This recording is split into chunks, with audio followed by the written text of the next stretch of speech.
नमस्कार, कैसे हो आप लोग? सब बने बने बढ़िया बढ़िया जानदार शानदार झक्कास। कैसे हो? बढ़िया पढ़ रहे हो कि नहीं? तो आज हम लोग को देखना है काकतीय डायनेस्टी। काकतीय डायनेस्टी का एंट्री, काकतीय डायनेस्टी के शासक और जनजाति विद्रोह हम लोग शुरू कर चुके हैं। 2 क्लास हो चुका है, आज है क्लास 3। ओके, काकतीय डायनेस्टी को हम लोग देखेंगे आज और कंप्लीट करेंगे। ठीक, तो सबसे पहले हम लोग देख लेते हैं कहां तक कंप्लीट कर लिए थे। मेरिया विद्रोह तक कंप्लीट कर लिए थे। मेरिया विद्रोह मतलब भोपाल देव तक। ओके, भोपाल देव तक हम लोग कंप्लीट कर चुके हैं। ठीक, भोपाल देव। ओके, इसके बाद देखना है तो भोपाल देव के बाद देखोगे तो कौन आएगा? भैरम देव। भैरम देव, भैरम देव। और इनका शासन काल रहेगा 1853 से 1891 तक।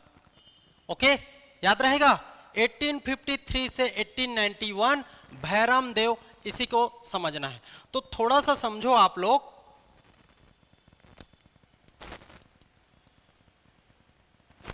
ठीक है,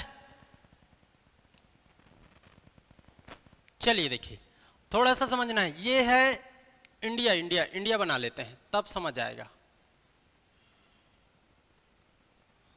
है ना।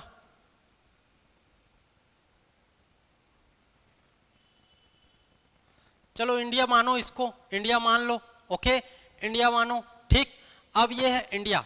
यहां पर देखोगे तो दिल्ली, दिल्ली दिल्ली पर शासन कर रहे हैं कौन इस समय? 1853 के समय तो कौन? डलहौजी। डलहौजी याद रख लेना। ठीक है, लॉर्ड डलहौजी पूरे दिल्ली पर शासन कर रहे हैं। डलहौजी मतलब भारत पर शासन कर रहे हैं, कुछ कुछ जगह को छोड़कर। इसी समय में देखोगे तो यहां पर है नागपुर। नागपुर, नागपुर में कौन लोग हैं? भोसला शासक रघुजी थर्ड। रघुजी थर्ड याद रख लेना। और नागपुर के अधीन देखोगे, नागपुर के अधीन तो ये छत्तीसगढ़। ठीक है, छत्तीसगढ़ देखोगे तो छत्तीसगढ़ में है कौन? इस समय चल रहा है पुनः भोसले शासन। पुनः भोसले शासन चल रहा है इस समय। कब से कब तक? तो देखोगे तो 1830 से लेकर 1854 तक। ओके, ये पुनः भोसले शासन। और इस समय ये लोग जिलेदार के रूप में, जिलेदार के रूप में शासन कर रहे हैं। जिलेदार के रूप में प्रतिनिधि रखकर शासन कर रहे हैं। तो यहां पर देखो 1853 के करीब करीब इसी समय रघुजी थर्ड और यहां पर डलहौजी, तीनों को याद रखना। अब देखो क्या होता है, बात समझिए। रघुजी थर्ड, रघुजी थर्ड का देखोगे तो कोई संतान नहीं रहेगा। सबसे पहले तो ये जानो, कोई संतान नहीं है। ठीक है, और रघुजी थर्ड का 11 दिसंबर 1853 को क्या हो जाएगा? डेथ हो जाएगा, मृत्यु हो जाएगा। बात समझ रहे हो? डेथ हो जाएगा, मृत्यु हो जाएगा 11 दिसंबर 1853। इसी समय डलहौजी एक ठो नियम लेकर आए रहता है, doctrine of lapse. Doctrine of lapse या इसी को हड़प नीति या व्यपगत सिद्धांत बोलो, जो भी बोलो आप। ठीक है, हड़प नीति या व्यपगत सिद्धांत या डॉक्ट्रिन ऑफ लेप्स। ये नीति कैसी है? जिस राज्य के एक्चुअल उत्तराधिकारी नहीं है, जिस शासक के एक्चुअल उत्तराधिकारी नहीं है, वो राज्य कहां चला जाएगा? ब्रिटिशों के अधीन हो जाएगा। अब देखो, इसके एक्चुअल उत्तराधिकारी नहीं है क्योंकि कोई संतान नहीं है। बात समझ रहे हो? और ये डेथ कर गया तो यहां पर क्या करेगा? ये यहां पर क्या करेगा? ये इसको शामिल कर लेगा नागपुर को। नागपुर के अधीन कौन सा है? छत्तीसगढ़ है। छत्तीसगढ़ भी शामिल हो गया। और छत्तीसगढ़ के अधीन कौन सा है? बस्तर। बस्तर, बस्तर 6 अप्रैल 1778 याद करो, कोटपाड़ की संधि। कोटपाड़ की संधि के अंतर्गत छत्तीसगढ़ के अंतर्गत हो चुका है बस्तर इनडायरेक्ट रूप से। लेकिन यहां पर शासन कर रहे हैं कौन? काकतीय लोग। काकतीय लोग, काकतीय डायनेस्टी के लोग। लेकिन समझिए, यहां पर बस्तर किसके अधीन हो चुका था? 6 अप्रैल 1778 के द्वारा, कोटपाड़ की संधि के द्वारा छत्तीसगढ़ के अधीन। जब छत्तीसगढ़ नागपुर में मिलेगा, नागपुर ब्रिटिश में मिलेगा, तो नागपुर और छत्तीसगढ़ दोनों ब्रिटिश में मिल जाएंगे। और छत्तीसगढ़ ब्रिटिश में मिलेगा तो बस्तर पर भी ब्रिटिशों का हस्तक्षेप हो जाएगा। बात समझ आया? क्लियर है। अब इसी बस्तर में हस्तक्षेप किसका? ब्रिटिशों का। ब्रिटिश में शामिल हो गया बस्तर। उसी समय शासक बनेगा कौन? भैरम देव। और भैरम देव देखोगे तो बस ब्रिटिश के अधीन, किसके अधीन? ब्रिटिश के अधीन प्रथम शासक। ब्रिटिश के अधीन प्रथम शासक हुए ना। बात समझ आया? समझ आया कैसे हुआ?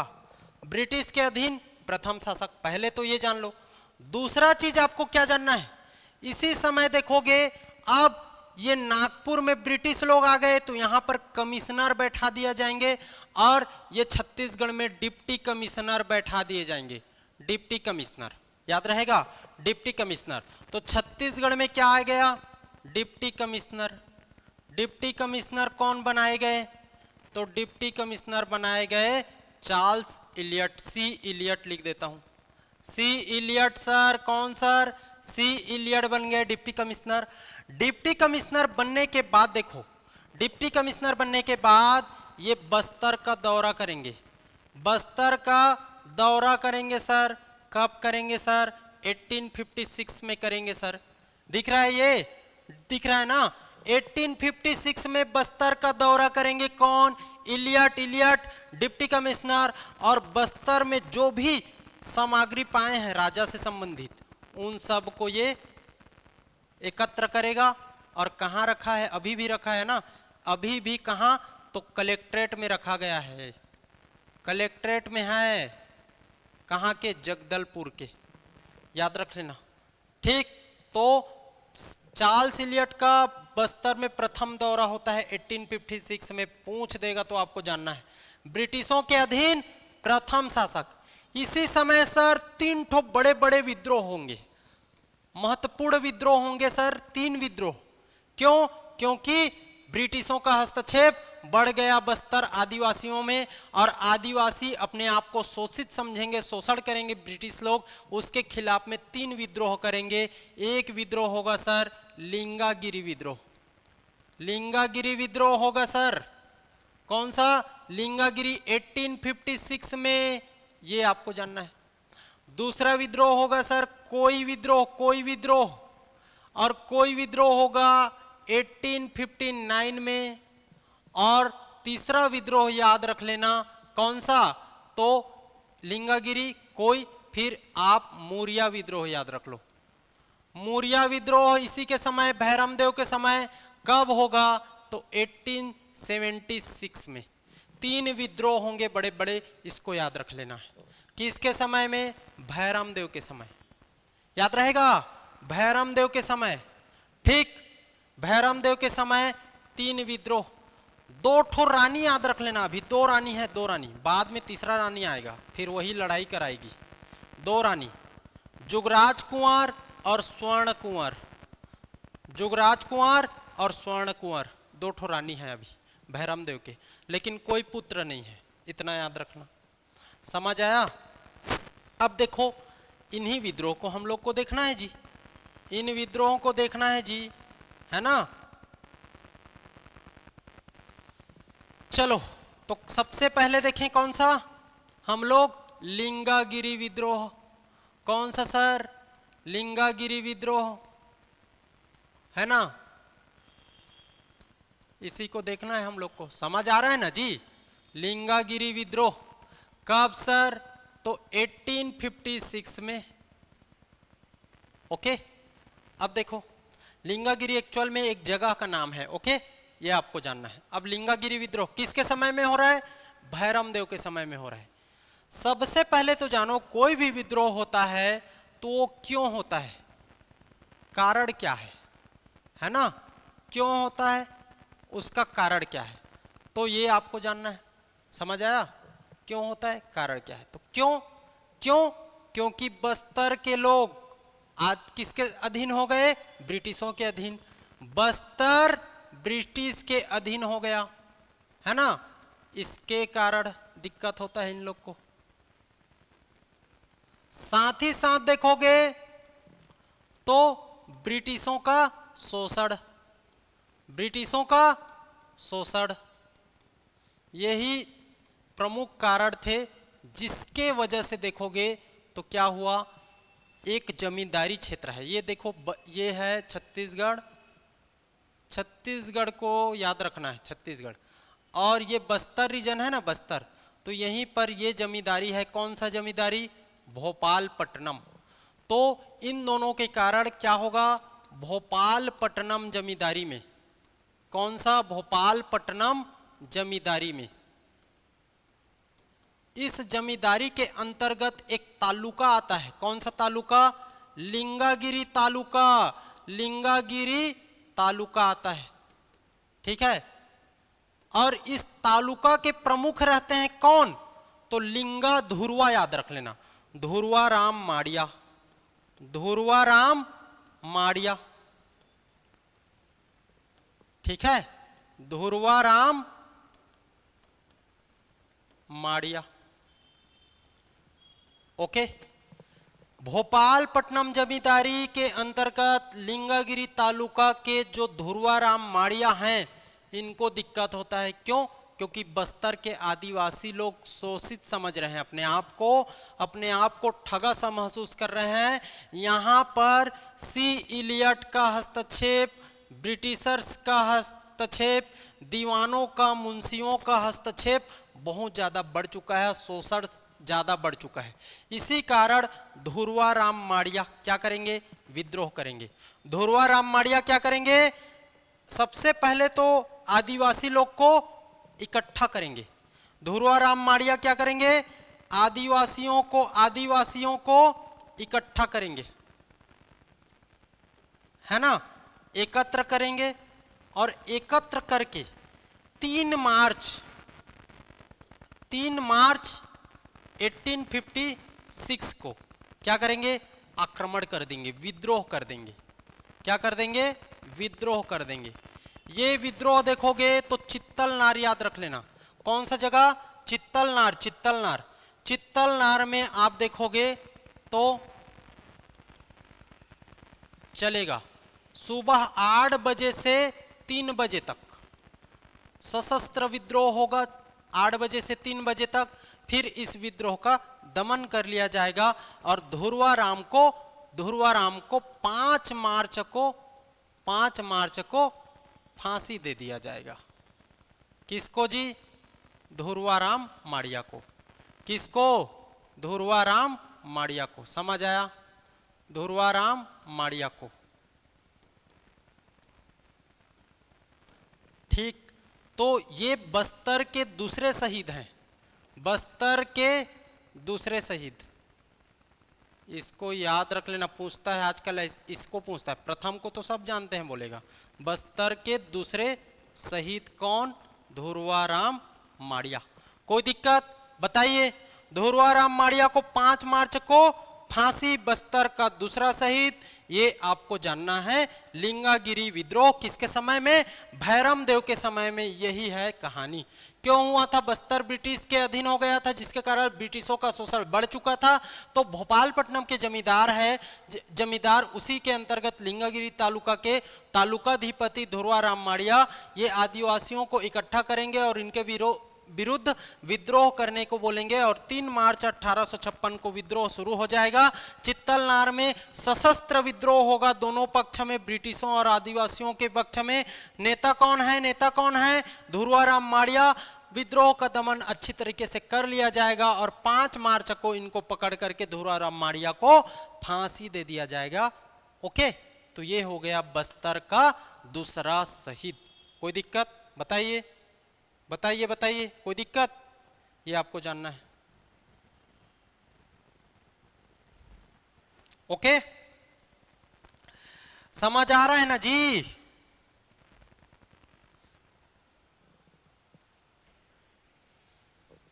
समझ आ रहा है ना।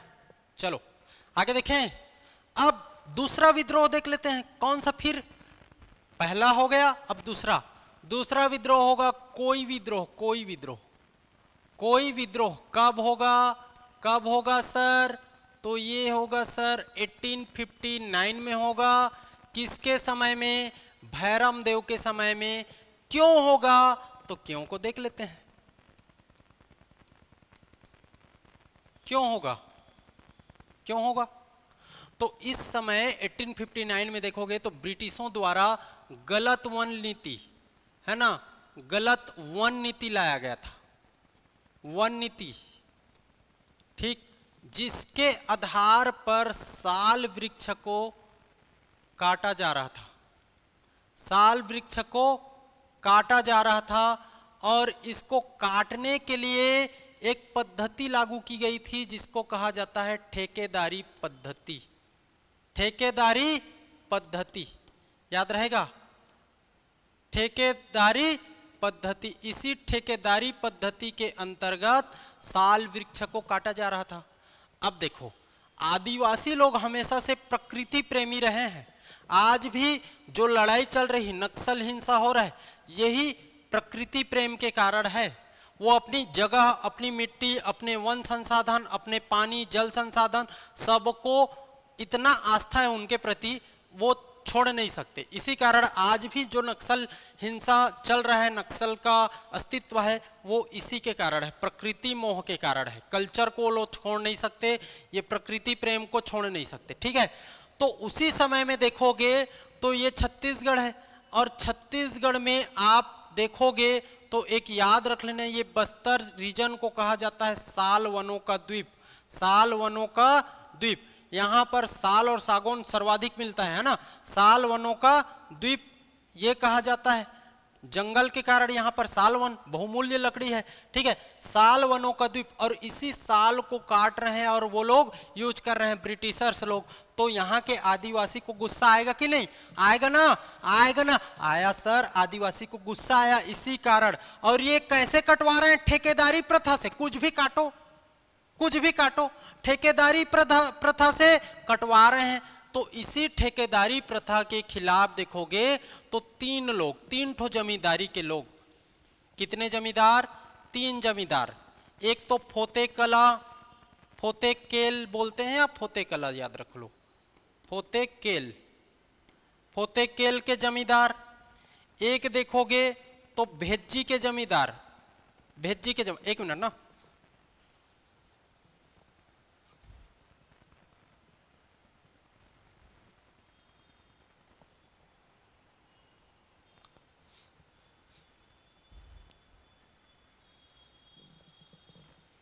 चलो ठीक, शुरू करते हैं। कहां तक थे? फोतेकेल, भेज्जी और एक और जमींदार भोपालपट्टनम के जमींदार, भोपालपट्टनम के जमींदार, याद रहेगा। ये तीन जमींदार, इनके जमींदार कौन? फोतेकेल के नांगुल दोरला, नांगुल दोरला, याद रहेगा। यहां पर देखोगे जुग्गा राजू, जुग्गा राजू। और ये देखोगे भोपालपट्टनम के तो राम भोई, है ना, ये तीन लोग रहते हैं। ये तीनों जमींदार मिलकर एक निर्णय लेंगे। अब कैसे लिखूं, छोटा छोटा करना पड़ेगा, चलेगा इतना? दिखेगा? देखो भाई, देखो देखो देखो, ये तीनों लोग एक जगह मिलेंगे और निर्णय लेंगे। निर्णय लेंगे, क्या निर्णय? कि हमको साल वृक्ष की कटाई को रोकना है, साल वृक्ष की कटाई को रोकना है, ठीक है, कि कटाई को रोकना है, रोकना है ना। और इसकी सूचना किसको दे देंगे? ब्रिटिश अधिकारी को दे देंगे, ब्रिटिश अधिकारी को दे देंगे। याद करते चलो स्टेप बाय स्टेप। ब्रिटिश अधिकारी को दे दिए सूचना कि अब से आप नहीं काट सकते, हमारी वृक्ष को नहीं काट सकते। ये सूचना भेजवा दिया किसको? ब्रिटिश अधिकारी को। ये ब्रिटिश अधिकारी लोग आसानी से मानने वाले थोड़ी ना है। ये लोग तो क्या किए, ये लोग और क्या कर दिए? सुरक्षा प्रोवाइड कर दिए, सुरक्षा प्रोवाइड कर दिए। किसको सुरक्षा? ठेकेदार लोग को। जो काटने वाले ठेकेदार है ना, काट रहे हैं, वृक्ष को काट रहे हैं, ऐसे ठेकेदार को सुरक्षा प्रोवाइड कर दिए। बंदूकधारी सिपाही लगा दिए उनको, उनके आपके साथ में देखोगे तो बंदूकधारी सिपाही दे दिए। अब बंदूकधारी सिपाही सुरक्षा बढ़ा दिया गया। बात समझ रहे हो ना? बंदूकधारी सिपाही बढ़ गया। अब देखोगे तो ये लोग जमींदार लोग क्या करेंगे? जब नहीं मानेंगे तो क्या करेंगे? विद्रोह ही तो करेंगे। तो तीनों मिल करके तीनों मिल करके, तीनों जमींदार मिल करके हाथ में मसाल लेके, मसाल ना क्रांति की मसाल, मसाल लेके हाथ में, ठीक, हाथ में मसाल लेके विद्रोह कर देंगे। क्या कर देंगे? विद्रोह कर देंगे। और ठेकेदार हैं, ठेकेदार, ठीक, ठेकेदार और सिपाही हैं जो दिए हैं ना, सिपाही, इनके ऊपर हमला कर देंगे। ठेकेदार सिपाही के ऊपर हमला कर देंगे। कौन लोग? तीनों जमींदार, तीनों जमींदार, ये लोग ना नांगुल दौला के नेतृत्व में तीनों जमींदार इन पर हमला कर देंगे। हमला करेंगे, बहुत सारे सिपाही ठेकेदार की मृत्यु हो जाती है। अब इसकी सूचना किसको मिलेगा? तो मिल जाएगा ब्रिटिश अधिकारियों को। ब्रिटिश अधिकारी में आएंगे कौन? तो डिप्टी कमिश्नर। डिप्टी कमिश्नर कौन? डिप्टी कमिश्नर तो सिरोचा के डिप्टी कमिश्नर, सिरोचा के, और आगे न बढ़ जाए ये विद्रोह और ज्यादा न बढ़ जाए, इस कारण देखोगे तो सिरोचा के डिप्टी कमिश्नर देखोगे, ठीक है। बोर्ड इधर उधर भाग रहा है जी, क्या करें। देखो, अब देखोगे तो यहां पर देख लो, सिरोचा के डिप्टी कमिश्नर है ना, सिरोचा के डिप्टी कमिश्नर ये कौन रहते हैं? तो सी ग्लासफर्ड, सी ग्लासफर्ड, ओके, याद रख लेना। ये आएंगे और इसका दमन करेंगे। और पहली बार दमन के जगह में देखोगे तो ये हार मान जाएगा, ये हार मानेगा। सी ग्लासफर्ड विद्रोहियों के सामने अपनी हार स्वीकार कर लेता है और हार के स्वीकार करके देखोगे तो समझौता करेगा, समझौता करेगा, ठेकेदारी प्रथा को समाप्त करेगा। याद रख लेना, ठेकेदारी प्रथा को समाप्त कर देगा और साल वृक्ष का जो कटाई है उसको रोक देगा। इसी समय नारा दिया जा रहता है क्या का? एक साल वृक्ष के पीछे, एक साल वृक्ष के पीछे एक सिर, सिर मतलब समझ रहे हो ना, सिर, एक साल वृक्ष के पीछे एक सिर का नारा दिया जा रहता है। किनके द्वारा जी? ये यही लोग के द्वारा, ठीक है। साल वृक्ष को रोकने के लिए ना, काटते रहते हैं उसको रोकने के लिए, एक साल वृक्ष के पीछे एक सिर, ये वाला नारा दिया जाएगा, इसको याद रख लेना, ठीक। और ये एक प्रकार से देखोगे तो पहली जीत है, आदिवासियों की पहली जीत। यहां पर हार मान गया, कौन हार मान गया? तो याद रख लेना, कौन लोग? ब्रिटिश लोग, आपको देख लेना है। और पर्यावरण संरक्षण से संबंधित ये विद्रोह है, कोई विद्रोह, नांगुल दोरला, भेज्जी के जमींदार, भोपालपट्टनम के जमींदार, ये सबको जान लेना है, ठीक है, ओके। तो इतना है। कोई का अर्थ क्या होता है जानते हो ना? कोई का अर्थ, कोई मतलब होता है पहाड़ों में रहने वाले, पहाड़ों में रहने वाले लोग, ओके, ठीक, कोई दिक्कत? ये याद कर लेना है 1859 का कौन सा कोई विद्रोह, गलत वन नीति के खिलाफ, ठेकेदारी पद्धति के खिलाफ तीनों जमींदार एकजुट होकर के लड़ाई लड़े, है ना। तो हार मानना पड़ा। सिरोचा के डिप्टी कमिश्नर सी ग्लासफर्ड ने हार मानी, समझौता कर लिया और इस ठेकेदारी प्रथा को समाप्त कर दिया। ये अंग्रेजों के खिलाफ लड़ी गई सफल विद्रोह, ओके। इसके बाद देखोगे तो एक और विद्रोह देख लेते हैं भैरम देव का। कौन सा? कौन सा जी? मूरिया विद्रोह, बहुत इंपॉर्टेंट। इसी में मूरिया दरबार लगेगा, मूरिया विद्रोह, ओके। मूरिया विद्रोह कब? 1876। आज का क्लास थोड़ा लंबा रहेगा ना, थोड़ा लंबा रहेगा। 1876 मूरिया विद्रोह, मूरिया दरबार होगा इसी के समय। तो सबसे पहले हम लोग जानते हैं कैसे, है ना। थोड़ा सा रुकता हूं मैं।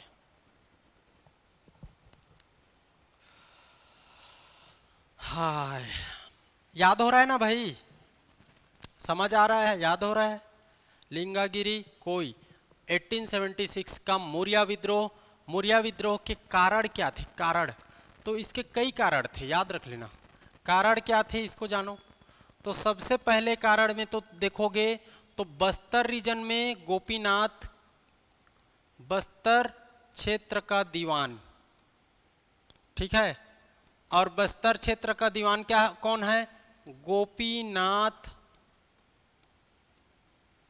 कपड़दार।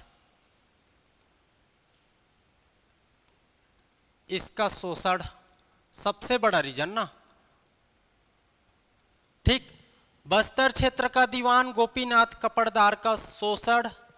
दूसरा चीज देखोगे, दूसरा चीज तो राजा का है ना, राजा कौन है? भैरम देव ना।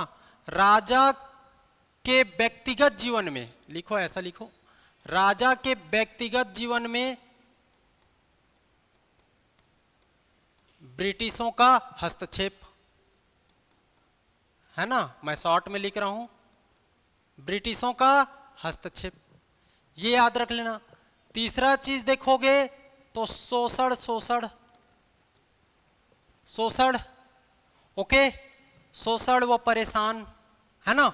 ये इसके अलावा और बहुत सारे रीजन थे, लेकिन ये सबसे बड़ा रीजन, और इसमें भी सबसे बड़ा रीजन गोपीनाथ कपड़दार, ओके, याद रख लेना। अब होता क्या है, 76 की बात है, तो होगा क्या, तो याद कर लो, ये तो कारण हो गया। इस समय फरवरी 1876 में, 1876 में होगा क्या, तो 1876 में दिल्ली दरबार का आयोजन होता है इंडिया में। ये इंडिया है,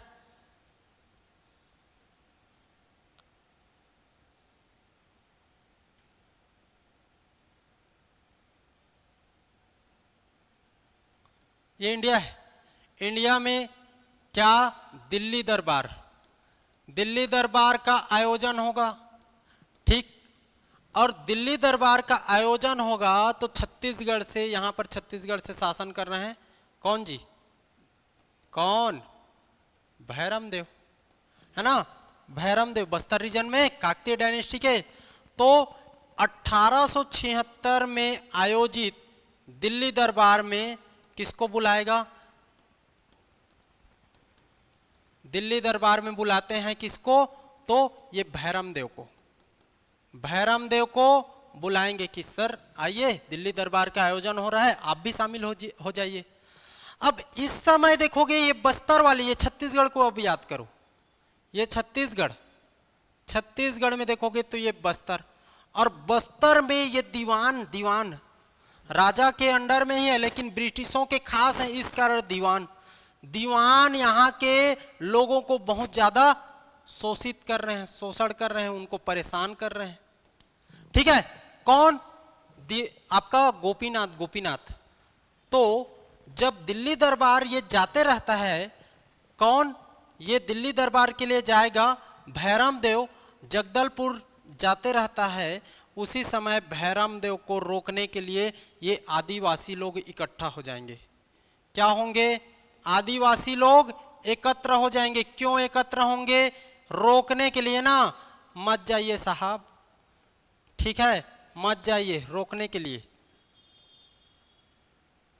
क्योंकि आदिवासियों को लगता है कि राजा अगर लॉन्ग टर्म के लिए, लंबे समय के लिए राज्य से बाहर हो जाएगा तो ये दीवान हम लोग को तो कच्चा खा जाएगा, कच्चा खा जाएगा।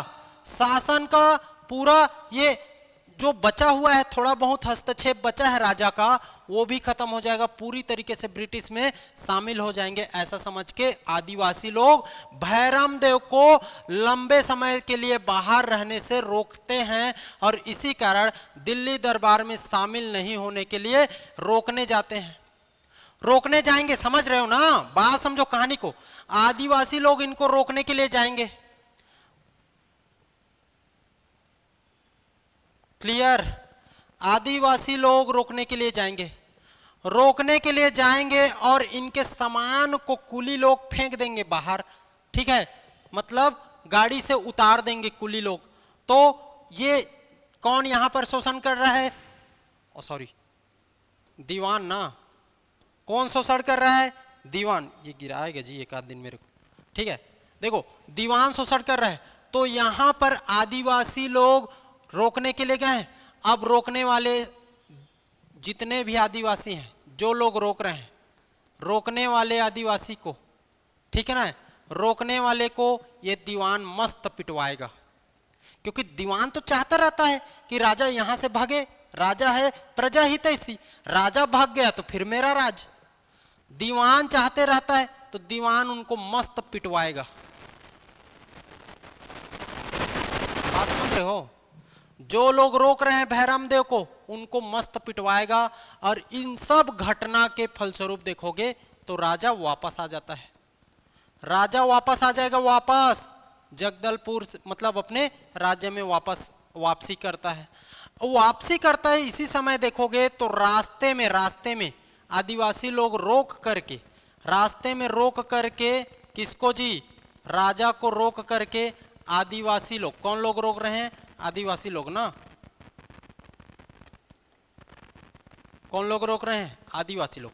आदिवासी लोग रोक करके बोलते हैं राजा को, क्या बोलते हैं कि आप ये दीवान जो है गोपीनाथ, दीवान और मुंशी जो है यहाँ का, इन दोनों को रियासत से निष्कासित करो, पूरे रियासत से निष्कासित करो, ऐसा बोलेंगे। एक तरफ ये घटना, बात समझ रहे हो? एक तरफ यहां तक निष्कासित करो, ऐसा बोल रहे हैं। आदिवासी लोग, मतलब आदिवासी लोग का गुस्सा भैरम देव के प्रति नहीं है, सीधा सीधा गोपीनाथ कपड़दार के प्रति, मुंशी के प्रति, उसके मुंशी के प्रति यहां पर है। अब निष्कासित, एक तरफ देखोगे उधर निष्कासित करने की बात चल रही है, इधर एक तरफ देखोगे तो झाड़ा सिरहा के नेतृत्व में, दूसरे में लिखूं, झाड़ा सिरहा के नेतृत्व में, किसके नेतृत्व में? झाड़ा सिरहा के नेतृत्व में क्या किया जाएगा? इनके नेतृत्व में दीवान और मुंशी, है ना, इनके प्रति आपका देखोगे दीवान और मुंशी के खिलाफ विद्रोह कर दिया जाएगा। विद्रोह कर दिया जाएगा। जैसे ही विद्रोह किया जाएगा तो दीवान देखो प्रतिनिधि है ब्रिटिशों के, है ना, ब्रिटिशों के खास हैं। जैसे दीवान को छुएगा राजा को दिक्कत होता है, क्योंकि राजकाज पर आपका बात आ जाएगी। तो जैसे ही विद्रोह करेगा इनको राजा कौन? भैरम देव सर। भैरम देव अपने महल में छिपा करके रखेगा, महल में छिपाएगा। अब महल को पूरा घेर लेंगे, कौन लोग? महल को घेर लेंगे आदिवासी लोग। आदिवासी लोग महल को घेर लेंगे सर। अब तू निकल तो फिर देखते हैं। आज राजा की भी नहीं सुनेंगे, जबकि राजा उस समय का राजा देखोगे तो प्रजा के लिए वो देवता है, तो उसका भी नहीं सुनेंगे। ठीक है, मतलब उसके शोषण से बहुत परेशान हो जा रहते हैं, बहुत गुस्सा रहता है आदिवासियों में। अब ये महल से निकालने का ये तरकीब सोच रहा है राजा, कैसे निकले, इनको कैसे निकाले, निकाल नहीं पा रहा है। तभी ये दीवान, कौन? कपड़नाथ, ओके, दीवान एक महरा जाति के महिला को पत्र लिखकर, है ना, महरा जाति के महिला को पत्र लिखकर छुपा के बाहर भेजवाता है, और वो पहुंच जाती है किसके पास? ब्रिटिशर्स के पास। महरा जाति की महिला कहाँ? पत्र लिख दिया कि सर हमारे साथ ऐसा हो रहा है, ये पत्र को पहुंचा देगी किसके पास? ब्रिटिशर्स के पास। ये आपको याद रहेगा, इतना तक याद रहेगा सर। ब्रिटिशर्स के पास पहुंचा दी महिला, है ना। अब ये महिला पहुंचा दी पत्र को पढ़ेंगे ये ब्रिटिशर्स, और ब्रिटिशर्स पहुंच जाते हैं कहाँ? जगदलपुर दमन करने पहुंच जाएगा कौन? ये ब्रिटिशर्स। ठीक, इस समय कौन पहुंचेगा? तो डिप्टी कमिश्नर, और डिप्टी कमिश्नर रहेगा कौन? सिरोचा के डिप्टी कमिश्नर मैकजॉर्ज। ठीक है, ये मैकजॉर्ज कहाँ पहुंच गया? तो कहाँ जी, बताओ ना भाई। मैकजॉर्ज कहाँ पहुंच गया? जगदलपुर। अब जगदलपुर में ये थोड़ा सा जांच पड़ताल करेगा, छानबीन करेगा, पूछेगा क्या दिक्कत है भाई।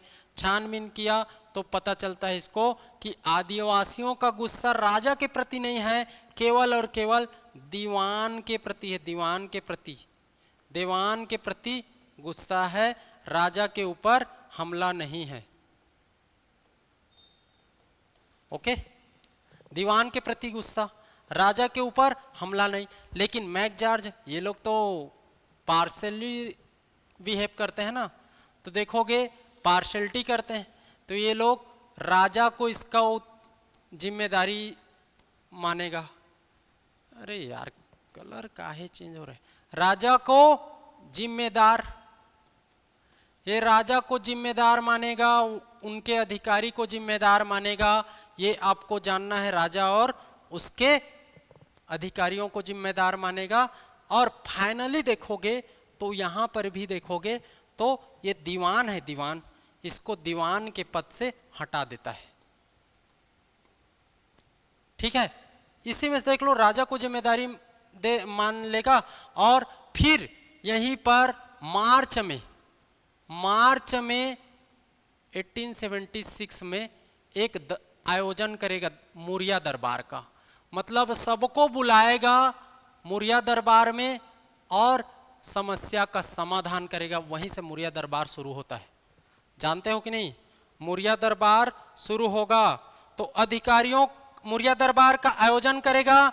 मार्च 1876 में मुरिया दरबार का आयोजन होगा और आदिवासियों की मांग पूरा कर देगा। बात खत्म। आदिवासियों की मांग क्या रहता है कि दीवान को हटाओ, आदिवासी की मांग पूरा, विद्रोह का दमन कंप्लीट। मांग क्या रहेगा? दीवान को हटाओ, हटा देगा, बंदी बना लेगा उसको। बात समझ आई? ये है मुरिया दरबार। ओके, मुरिया दरबार कहां से शुरू होगा? 3 कारण देख लो। ये सब भैरम देव के समय आदिवासी एकत्र होकर रोकने जाएंगे तो उनको पिटवाएगा, एक तरफ हो गया, वापस आएगा, रोक कर निष्कासित करने बोलेगा। उसी समय झाड़ा सिरहा के नेतृत्व में इनके खिलाफ हमला होगा तो इसको छिपाकर अपने राजमहल को घेर लेंगे। राजमहल को घेरेंगे, महाराज जाति की महिला के द्वारा पत्र लिखवा करके चुपके से ब्रिटिशर्स तक अपनी बात पहुंचाएगा। ब्रिटिशर्स आएंगे, मैकजॉर्ज आएंगे, सिनोचक डिप्टी कमिश्नर छानबीन करेंगे और उसके बाद मुरिया दरबार का आयोजन होगा। ये मार्च 1876, 8 मार्च 1876 याद कर लेना। इसमें मुरिया दरबार का आयोजन होगा, आदिवासियों की मांग मान लिया जाएगा, दीवान को पद से हटा दिया जाएगा। बात समझ आया? ये है क्या? मुरिया विद्रोह। Okay okay okay okay, Muria विद्रोह। ठीक, इसी को बोलते हैं बस्तर का स्वाधीनता संग्राम। ओके, इतना आपको इसमें जानना है। याद हो रहा है ना जी? याद हो रहा है कि नहीं? बस्तर का स्वाधीनता संग्राम लिख लेना, बस्तर का स्वाधीनता संग्राम, बस्तर का स्वाधीनता संग्राम। लंबा लंबा हो जा रहा है क्या? विद्रोह याद तो करना पड़ेगा, और कोई कहानी ही नहीं। कब कब क्या क्या, कौन दमन किया, कौन किसके नेतृत्व में, बस यही, कब हुआ था, कौन शासक था, ये जानना है। तो देखो भैरम देव के समय में 3 विद्रोह हम लोग देख चुके। इसी समय एक ठो और विद्रोह देख लो, घरेलू विद्रोह है ये, है ना। भैरम देव देखो यहीं पर भैरम देव को, ठीक, ये कब से? 1853 से 1891 तक। ओके, इसी समय में देखोगे तो इसके भैरम देव के, आप याद कर लेना, भैरम देव के 2 रानी को, कौन कौन सा? एक तो जुगराज कुंवर, एक स्वर्ण कुंवर, 2 रानी थी। ओके, गलती भैरम देव का नहीं है जी, भैरम देव बढ़िया राजा था। जुगराज कुंवर और स्वर्ण कुंवर 2 रानी, याद रख लेना। दोनों से देखोगे तो कोई पुत्र नहीं, बात समझ रहे हो? अब इसके कारण देखोगे तो ये भैरम देव क्या कर देता है, पुत्र नहीं होने के कारण लाल कालेंद्र सिंह को उत्तराधिकारी घोषित कर देगा। क्या कर देगा? उत्तराधिकारी घोषित कर देगा। बात समझ आया? उत्तराधिकारी जैसे ही घोषित करेगा, ये लाल कालेंद्र सिंह वफादार रहता है, ये मतलब खुश नहीं होता, ठीक है, खुश नहीं होता। और ये सजेशन देगा किसको? भैरम देव को। ये सजेशन देगा भैरम देव को और भैरम देव को बोलेगा एक और शादी के लिए, ठीक है, एक और शादी के लिए मनाएगा। और ये तृतीय विवाह करवाता है, तृतीय विवाह करवाएगा, याद रहेगा, तीसरा विवाह। इसी तीसरे विवाह और इन दोनों के वजह से ये जुगराज कुंवर, इनका और इनके बीच में मतभेद हो जाएगा, याद रहेगा, मतभेद। इसी तृतीय विवाह से देखोगे तो रुद्र प्रताप देव, रुद्र प्रताप देव इनका जन्म होगा, याद रख लेना। भैरव देव के बाद रुद्र प्रताप देव शासक बनेंगे। तो समझिए पहले तो इसी तीसरे विवाह के कारण और इनके आपसी मतभेद के कारण जुगराज कुंवर हो जाती है गुस्सा गुस्सा, याद रहेगा, जुगराज कुंवर हो जाती है गुस्सा गुस्सा। ओके, वास्तविक नाम जुगराज कुंवर, ओके, याद रख लेना। और इसी कारण देखोगे तो ये क्या है? रानी है, रानी, रानी चोरिस, रानी चोरिस कहा जाता है। रानी का रिस मतलब गुस्सा, रिस मतलब गुस्सा, कोप, इसी का अर्थ होता है रानी का कोप, रानी का कोप, याद रखो, रानी का कोप। तो जुगराज कुंवर आपसी मतभेद के कारण भैरम देव के समय में ही भैरम देव के खिलाफ में विद्रोह करेगी, विद्रोह करेगी। कब से कब तक? तो देखो ये कब है? 1853। तो 1878 से 86, ठीक है, 8 वर्ष तक ये सशक्त विद्रोह करेगी। कैसे विद्रोह करेगी? तो ये रानी बोलेगी या तो तृतीय शादी ना कर, ठीक है, ठीक, या तो तीसरा शादी कर ले या तो राजगद्दी छोड़ ले, दोनों में से एक ठो काम। और इसी आधार पर देखोगे तो पूरे इस समय आदिवासी लोग दो गुट में बढ़ चुके थे, एक तरफ भैरम देव के साथ, एक तरफ इनके साथ में। इस तरीके से 8 वर्षों तक ये आपसी मतभेद के कारण अपने पति के खिलाफ ही विद्रोह करी थी। रानी का विद्रोह, इसी को बोलते हैं रानी चोरिस का विद्रोह। कब से कब तक? रानी चोरिस का विद्रोह 1878 से 86, 8 वर्षों तक अपने, ठीक है। ब्रिटिशों ने अपने दस्तावेज में बताया, इसी को छत्तीसगढ़ में ये रानी चोरिस को प्रथम विद्रोहिणी कहा, ठीक है, छत्तीसगढ़ की प्रथम विद्रोहिणी, याद रख लेना, छत्तीसगढ़ की प्रथम विद्रोहिणी किसने बोला है? तो ब्रिटिशों ने बताया है अपने दस्तावेज में। किसको बोला जाता है? रानी चोरिस को। इनका कार्यकाल रहेगा कब से कब तक? तो याद रख लेना, ठीक, रानी चोरिस छत्तीसगढ़ की प्रथम विद्रोहिणी। 8 वर्ष तक पति के खिलाफ लड़ाई हुआ, याद हुआ इतना? तो इतना आपको जानना है। लिंगागिरी, कोई, मुरिया और ये क्या? तो रानी चोरिस का विद्रोह। ओके, ये भैरम देव के समय में, सब भैरम देव के समय में याद रहना चाहिए। ओके, ये आपको जानना है। इसके बाद देखो, भैरम देव का पुत्र हो गया रुद्र प्रताप देव। भैरम देव का पुत्र रुद्र प्रताप देव, ये आपको जानना है। जब भैरम देव की मृत्यु होगा, है ना, भैरम देव डेट कर जाएंगे, याद रख लेना। भैरम देव कब डेट करेंगे? 1891 में, है ना। जब ये डेट कर जाएंगे, इनकी मृत्यु होगी, तो उस समय देखोगे तो ये रुद्र प्रताप देव 6 साल के रहते हैं। रुद्र प्रताप देव 6 वर्ष के होते हैं, अल्पवयस्क, है ना, अल्पवयस्क। और इनके अल्पवयस्क के काल में देखोगे, ये 6 वर्ष के काल, इसी समय में ब्रिटिशों ने शासन किया था, ब्रिटिशों ने शासन किया था, याद रख लेना, इसी समय। फिर जैसे ही रुद्र प्रताप देव, ठीक है,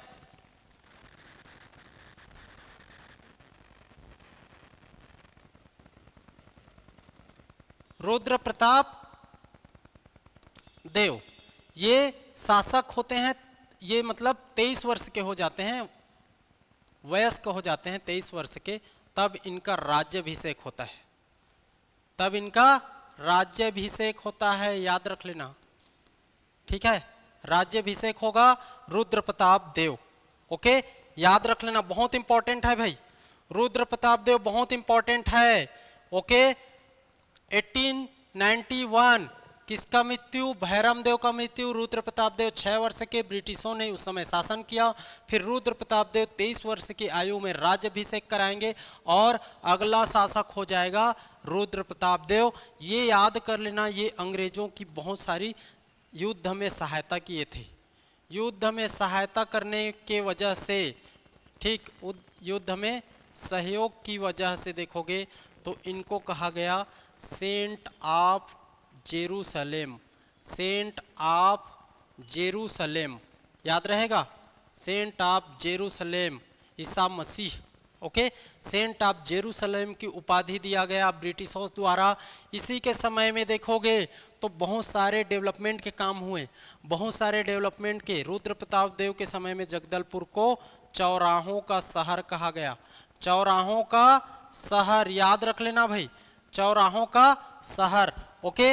रुद्र प्रताप देव के समय चौराहों का शहर बना जगदलपुर, बड़ी बड़ी सड़कें, ठीक, पुस्तकालय खोली गई रुद्र प्रताप के समय में, पुस्तकालय, इसको भी याद रख लेना, ठीक।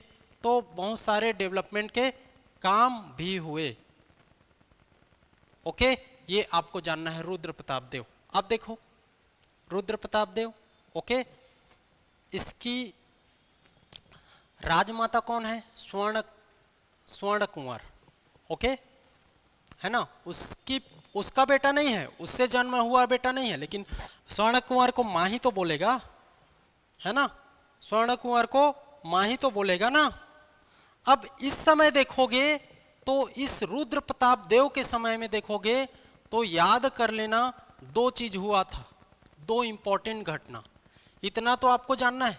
इस समय दो इंपॉर्टेंट घटना, एक तो इस समय का ये जानना है, इसको मेंस में पूछा गया है बार बार, घैटी पोनी प्रथा, इसको पूछा जाता है, घैटी पोनी प्रथा किसके समय में चला है, क्या होती है, मेंस का क्वेश्चन है, बहुत इंपॉर्टेंट क्वेश्चन है, ठीक है। और दूसरा इसके समय में देखोगे तो क्या हुआ था, एक ठो विद्रोह हुआ था, जिसको बोला जाता है क्या, तो भूमकाल विद्रोह 1910 में, क्या जी, भूमकाल विद्रोह, याद रहेगा, भूमकाल विद्रोह, ठीक है। तो भूमकाल विद्रोह 1910, ये आपको याद रखना है, घैटी पोनी प्रथा को याद रख लेना है, ये दोनों इंपॉर्टेंट चीज। इसके अलावा यहाँ पर सेंट ऑफ जेरूसलेम, चौराहों का शहर कौन सा, जगदलपुर, पुस्तकालय खोली, कब राज्याभिषेक, कैसे कैसे बना, इसको याद रख लेना। और इम्पॉर्टेंट है, वेरी वेरी इंपॉर्टेंट, घैटी पोनी प्रथा, भूमकाल विद्रोह। कोई दिक्कत बताइए, दिक्कत है बताइए।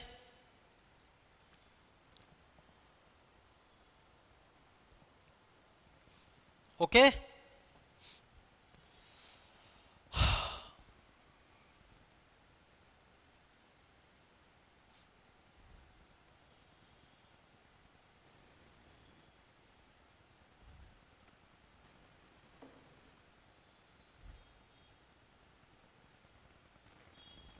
शुरू करें, थोड़ा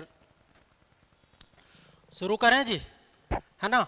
शासनकाल याद रख लेना, 91 से बन गया ना, 91, तो 91, 1891 से 1921 तक, ठीक, इसका शासन क्रम है। 23 वर्ष के आयु में राज्याभिषेक करवाएगा और राजा बनेगा, युद्ध में सहयोग करने के कारण क्या कहलाया, सेंट ऑफ जेरूसलेम, चौराहों का शहर बनाया, पुस्तकालय खोली, घैटी पोनी प्रथा इसी के समय हुआ था, भूमकाल विद्रोह इसी के समय हुआ था। अब हमको देखना है घैटी पोनी प्रथा और भूमकाल विद्रोह, याद रहेगा। चलो समझ आ रहा है ना भाई बहुत लंबा क्लास होगा क्या, चलो देखते हैं, जितना क्लास आज खत्म करना है, और ज़्यादा समय नहीं, 10-15 मिनट में ख़त्म हो जाएगा। तो सबसे पहले समझ जाते हैं घैटी पोनी प्रथा। अब देखो 10-15 मिनट के लिए अलग से थोड़ी न क्लास लेंगे। घैटी पौनी प्रथा, इसको समझ लेते हैं। ये प्रथा क्या थी? उस समय प्रचलित प्रथा है। किसके समय? तो रुद्र प्रताप देव के समय। ठीक, ये आपको जानना है। ओके, घैटी पौनी प्रथा। तो ऐसी महिलाएं याद कर लो, ठीक है? ऐसी महिलाएं, पहले तो ये याद कर लो, महिलाओं को बाद में बता दे। इसका अर्थ देखो, अर्थ देखोगे तो इसका अर्थ होता है कुटुंब की बहाली। कुटुंब की बहाली मतलब परिवार फिर से बसना, परिवार फिर से बसना, कुटुंब की बहाली होगा। अब इसमें 4 जाति के, कितने जाति के? 4 जाति के महिलाओं के लिए है ये। ठीक है, इसको याद कर लेना। तो पहला है सुंडी, सुंडी, कलार, धोबी और पनरा। 4 जाति की या तो विधवा या तो पति के द्वारा छोड़ी गई महिला, परित्यक्ता बोलते हैं उसी को। तो 4 जाति, सुंडी, कलार, याद करना ना, पूछता है इसी को, सुंडी, कलार, धोबी और पनरा। ये 4 जाति की, 4 जाति की ऐसी महिलाएं जो या तो विधवा है ना, विधवा है या परित्यक्ता है। ओके, पति द्वारा छोड़ी गई है। उनको क्या किया जाता था? राजा के पास ले जाया जाता था। राजा के पास, राजा के पास ले जाएगा और राजा उनकी नीलामी करवाता था। नीलामी करवाता था, याद रख लेना। और नीलामी में इनको खरीदेगा कौन? खरीदेगा कौन? तो खरीदेगा, याद रख लेना, उसी जाति के लोग। जिस जाति की महिला है उसी जाति के लोग खरीदेंगे और उनका फिर से कुटुंब का बहाली होगा। ये आपको याद रख लेना है। और वो महिला किस नाम से जाना जाएगी? है ना, 4 जाति की महिलाएं, है ना। ओके, तो वो महिला किस नाम से जानी जाएगी इस समय? उस परगने के नाम से। जिस परगने की वो रहेगी उसी परगने के नाम से जानी जाएगी। और ये प्रथा उस समय चल रहा था, किसके समय? रुद्र प्रताप देव के समय चल रहा था। इसको याद कर लेना है। कुटुंब की बहाली, 4 जाति, और कैसा होता है इसमें, ये प्रथा क्या है ये आपको जानना है। एक तो ये चीज। दूसरा चीज देखोगे तो क्या आपका भूमकाल विद्रोह हुआ था। ठीक, ये आपको जानना है। क्या जी? भूमकाल विद्रोह इंपॉर्टेंट है, इसको देख लो। इसके बाद कोई विद्रोह नहीं है। कब हुआ था सर? 1910 में हुआ था सर। भूमकाल विद्रोह कब हुआ था सर? 1910 में सर। इसको याद रख लेना, ठीक है। अब भूमकाल विद्रोह क्या है? भूमकाल विद्रोह क्या है जी? किसके लिए है? क्यों हुआ था? तो बहुत सारे इसके रीजन है, बहुत सारे। भूमकाल विद्रोह के बहुत सारे। शोषण, कहीं पर व्यक्तिगत हस्तक्षेप, कहीं पर सांस्कृतिक हस्तक्षेप, अलग अलग टैक्स बढ़ा देना, बहुत सारे रीजन थे। और सब रीजनों के वजह से देखोगे तो ये भूमकाल विद्रोह हुआ। और भूमकाल विद्रोह 1910 के समय देखोगे तो लगभग छत्तीसगढ़ में, है ना, ये छत्तीसगढ़ है ना, तो छत्तीसगढ़ में देखोगे तो ये बस्तर रीजन में ये ब्रिटिशर्स का हस्तक्षेप बहुत ज़्यादा बढ़ चुका था। ब्रिटिशर्स का हस्तक्षेप बहुत ज़्यादा बस्तर रीजन में बढ़ चुका है। काकतीय डायनेस्टी में है कौन? तो रुद्र प्रताप देव। लेकिन रुद्र प्रताप देव के समय में भी देखोगे तो इनकी माता, राजमाता मतलब जो भैरम देव की पत्नी है, भैरम देव की पत्नी राजमाता, याद रख लेना।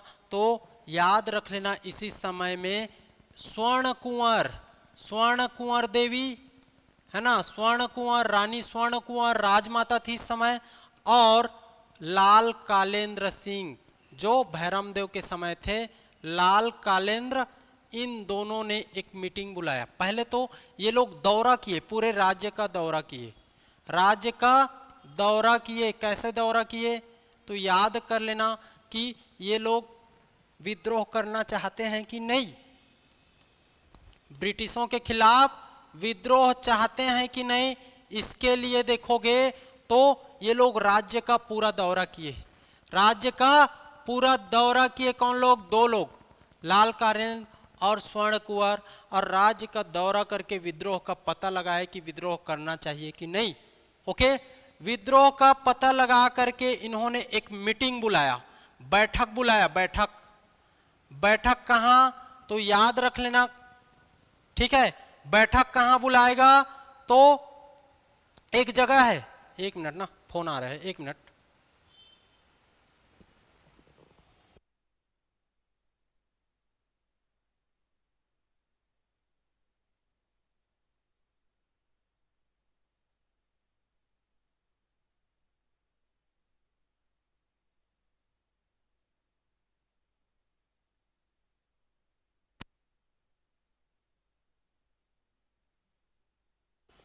बैठक बुलाएगा, क्लियर?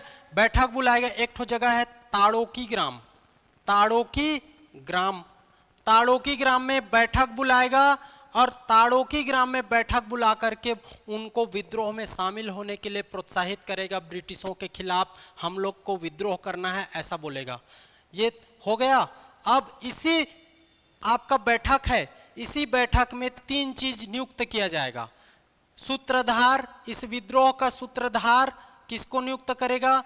तो कालेंद्र सिंह को, लाल कालेंद्र सिंह को सूत्रधार। नेतृत्व किसको सौंपेगा? नेतृत्व सौंपेगा आपका देखोगे तो गुंडाधुर को, गुंडाधुर को नेतृत्व सौंपेगा, और संचालक बनाएगा। हर परगने में एक एक संचालक होना चाहिए, परगने में प्रत्येक परगने में एक एक संचालक होना चाहिए। ये संचालक की नियुक्ति करवाएगा, इसको याद रख लेना है, ठीक है। तो प्रत्येक परगने में एक व्यक्ति को संचालक, नेतृत्व गुंडाधुर को, लाल कालेंद्र को क्या नियुक्त कर दिया रानी ने? सूत्रधार, विद्रोह का सूत्रधार घोषित कर दिया कालेंद्र को, नेतृत्व गुंडाधुर को, संचालक। प्रत्येक परगने में एक एक व्यक्ति को संचालक होना है। और इस प्रकार से यहां पर नियुक्ति के बाद कुछ समय बाद देखोगे तो एक छोटी सी गुप्त मीटिंग फिर से बुलाई गई, एक छोटी सी गुप्त बैठक फिर से बुलाई गई। और इसी के साथ देखोगे तो गुप्त बैठक के बाद अब शुरू किया गया विद्रोह। कब शुरू किया गया विद्रोह? फरवरी में, याद रख लेना। 1 फरवरी को शुरू होता है, 1 फरवरी को विद्रोह। विद्रोह कैसे शुरू होगा? तो 1 फरवरी को विद्रोह शुरू हुआ, उसके बाद 2 फरवरी को पुष्पाल बाजार को लूट लिया गया, पुष्पाल बाजार को लूट लिया गया, इसको जानना है। पुष्पाल बाजार को लूटा गया, ओके, और लूट करके विद्रोह का शुरुआत किया गया, विद्रोह का शुरुआत, ओके। इसके बाद देखोगे तो पुष्पाल 2 फरवरी के बाद, याद रख लेना, 4 फरवरी 1910, फिर 5 फरवरी 1910, ओके। 4 फरवरी 1910 में देखोगे तो एक और बाजार, कौन सा? कुकानार बाजार, कुकानार बाजार। फिर 5 फरवरी को करंजी बाजार, इन सब को लूटा गया। कुकानार, कुकानार, फिर करंजी, ओके, ये आपको। 7 फरवरी को देखोगे तो 7 फरवरी को एक और बैठक बुलाया गया। फिर 25 फरवरी को ये सब कब है जी? 1910 में ना, 25 फरवरी 1910 को क्या होता है? तो गुंडाधुर वर्सेस किसका? कैप्टन गेयर, दोनों के बीच में युद्ध होगा। गुंडाधुर वर्सेस गेयर के बीच में युद्ध, गुंडाधुर हार जाएगा, गेयर जीत जाएगा। गुंडाधुर हार गया, पराजित हो गया, फिर गेयर जीत गया। इसके बाद देखोगे तो गुंडाधुर फिर से विद्रोह करेगा, गुंडाधुर विद्रोह करेगा, और 84 परगनों में 46 परगनों को ये हड़प लेगा, 46 परगने को ये जीत लेगा, ठीक है। ये आपको याद रख लेना है। 84 में 46 परगने को जीत लिया, कौन? गुंडाधुर, ओके, याद रख लेना। और लास्ट में फाइनल युद्ध होगा अलवार में, अलवार में युद्ध होगा फाइनल रूप से। यहां पर अब कैप्टन गेयर जान गया है, बहुत बढ़ रहा है, तो फाइनली अलवार में, कहां, अलवार में संघर्ष होगा, विद्रोह होगा, और इस विद्रोह का दमन करेंगे दो लोग, ठीक है, दमन करेंगे कौन कौन, कैप्टन गेयर, ठीक, गेयर और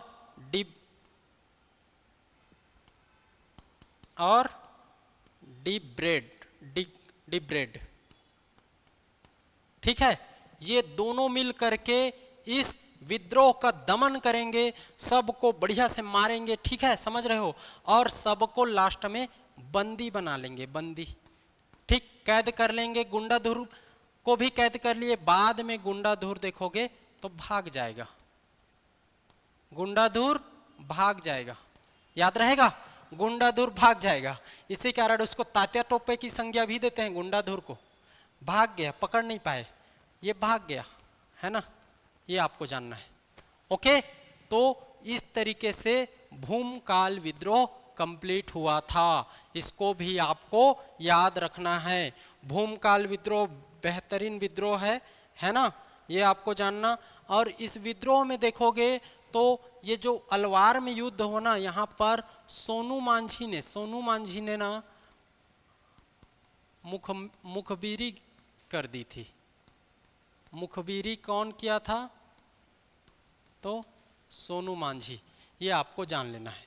ओके, तो समझ आया, भूमकाल विद्रोह देख लिए, उधर हम लोग 3 विद्रोह देख लिए, लिंगागिरी, कोई, फिर हम लोग देख लिए क्या, तो मौर्या, उसके बाद देखोगे तो रानी चोरिस का विद्रोह, घेटी पौनी प्रथा देख लिए, है ना, रुद्र प्रताप देव के बारे में देख लिए, उसके बाद हम लोग देख लिए 1910 में महान भूमकाल विद्रोह, 1910 में महान भूमकाल विद्रोह। उसके बाद देखोगे तो 16 नवंबर 1921 को रुद्र प्रताप देव, इनकी मृत्यु हो जाएगी। ओके,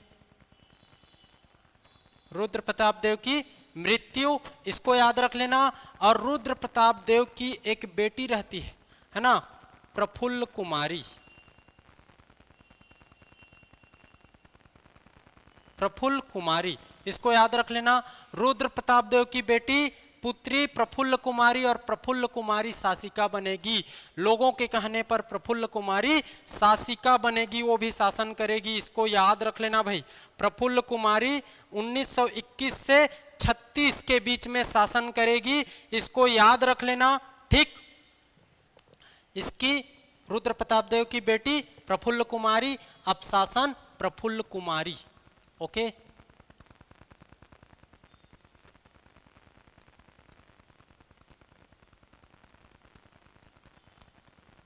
1921 से 36, प्रफुल्ल कुमारी याद रख लेना। इन्हीं का विवाह होगा भंज शासक के साथ, विवाह भंज शासक के साथ, भंज वंश के शासक किसके साथ, प्रफुल्ल चंद के साथ, प्रफुल्ल चंद के साथ इनका विवाह भंज वंश के शासक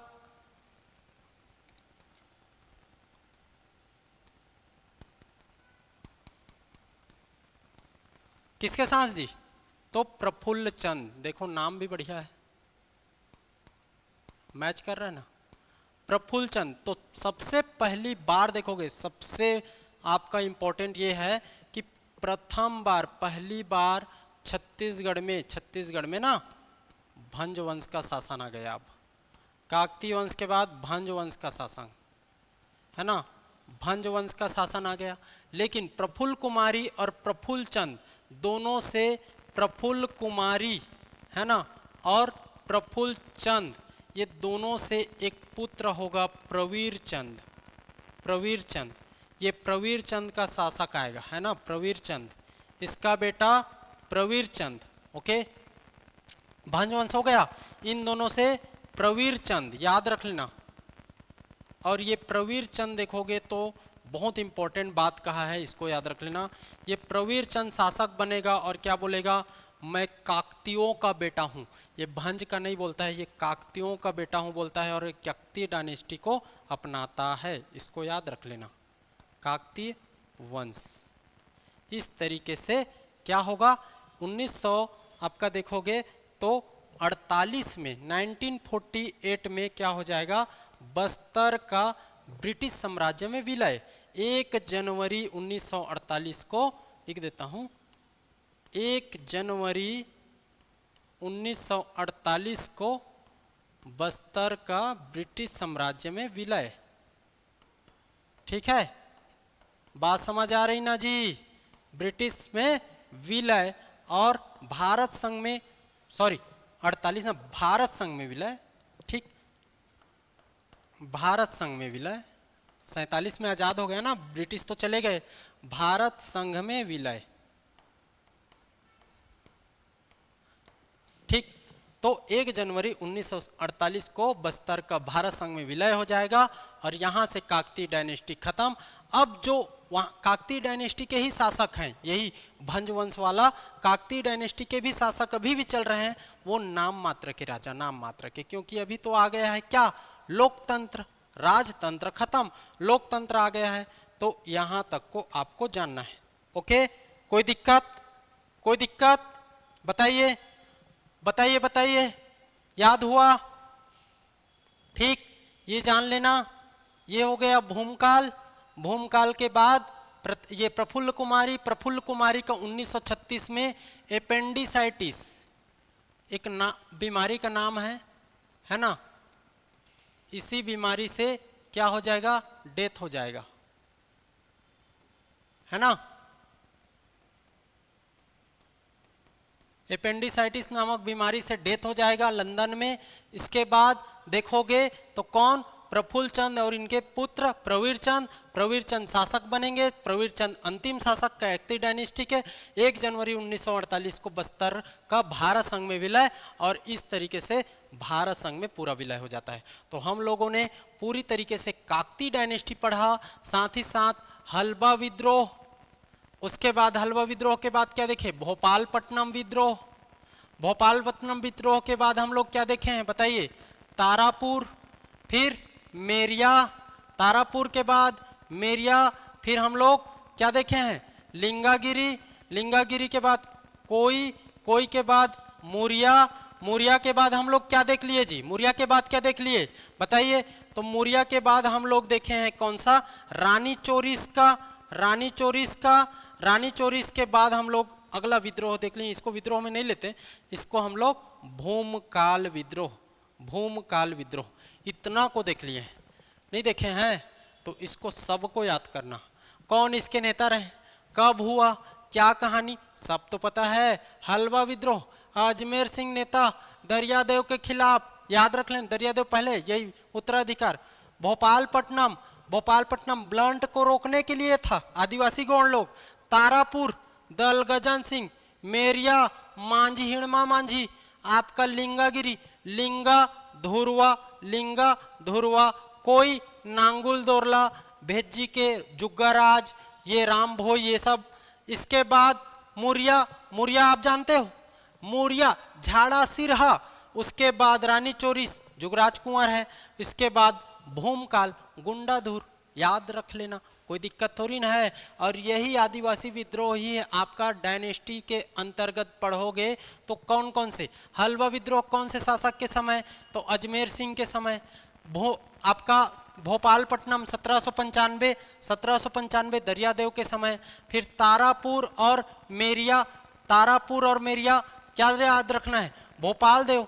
ठीक, इसके बाद ये भैरम देव, रानी चोरिस, भैरम देव, ये आपको याद रखना है। रुद्र प्रताप देव के समय में, दो घटना याद रख लेना, घैटी पौनी प्रथा और भूमकाल विद्रोह, ये आपको जानना है। उसके बाद रुद्र प्रताप देव की मृत्यु होगा, ठीक, याद रख लेना 1921 में। फिर 21 से 36 प्रफुल्ल कुमारी उसकी बेटी, उसका भंज वंश के शासक के साथ विवाह, दोनों से एक पुत्र प्रवीर चंद भंज देव। ओके, ये आपको जानना है। कोई दिक्कत यहां तक बताइए, हुआ ना?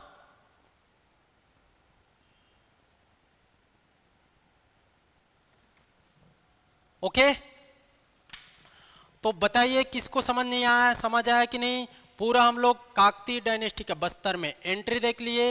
एंट्री के बाद हम लोग काकतीय शासकों को देखते आए, अन्नमदेव से हम लोग देख रहे हैं। उसके बाद हम लोग डायनेस्टी में हम लोग आदिवासी विद्रोह को भी कवर कर लिए। अब हम लोग पढ़ेंगे मराठा। ओके, मराठा भोसले को एक बार देख लेंगे। उसके देखिए ब्रिटिश तक पहुंच चुके हैं, लेकिन साथ ही साथ भोसले भी रहा है ना, ऊपर में रतनपुर में भोसले लोग शासन। तो अगला हम लोग देखेंगे भोसले, फिर ब्रिटिश का एंट्री करा करके हम लोग मॉडर्न हिस्ट्री की ओर आगे बढ़ जाएंगे। तो आज के लिए इतना ही। ओके, पढ़ते रहिए। ठीक, उम्मीद करता हूं आप लोग को समझ आया होगा, याद हुआ होगा।